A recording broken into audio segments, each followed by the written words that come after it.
Oui, Monsieur le Président. Le 13 novembre, la liquidation de la société Evanywide située à Capelle-la-Grande a été prononcée. Début décembre, le maire de Capelle-la-Grande ainsi que d'autres acteurs politiques se sont réunis et ont activé une cellule de suivi social pour les 37 salariés concernés. Dans cette cellule et avec le contact Pôle emploi, il leur a été indiqué que le retour à l'emploi était impossible. Impossible parce qu'il n'y avait pour l'instant aucun repreneur des bâtiments qui sont, comme je l'ai rappelé tout à l'heure, en liquidation et qu'il n'y a malheureusement pour ces salariés aucune possibilité de retour à l'emploi rapidement. Il y a également au niveau des AGS un blocage puisque ces salariés ont attaqué la société pour différents problèmes et donc ils n'ont toujours pas de versement concernant leur dû.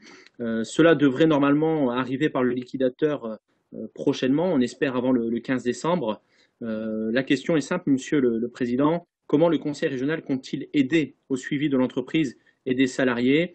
Le Conseil régional compte-t-il également mettre tous les leviers en place de manière à ce qu'un repreneur puisse se porter acquéreur, si c'est possible, des bâtiments et pouvoir peut-être relancer une activité qui était pérenne?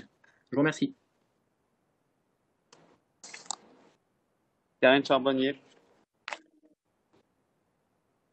Micro.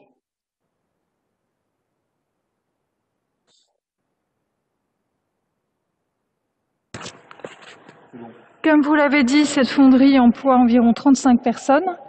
Le dossier était déjà suivi à la direction de l'action économique car elle connaissait des difficultés depuis 2018 et le Covid a aggravé la situation. A priori, un repreneur s'était manifesté au premier trimestre de cette année, mais le Covid a coupé court aux négociations.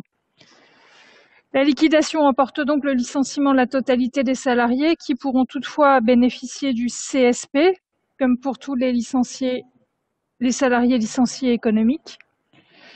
Ce que je peux vous dire, c'est que la direction de la formation permanente a délégué un agent pour suivre spécifiquement ce dossier et notamment participer à la réunion organisée par le maire le 3 décembre dernier. Avec Élite Varret également, qui représentait la région. Voilà. Et cette cellule de suivi regroupe les acteurs de l'emploi et se veut facilitatrice pour les reclassements.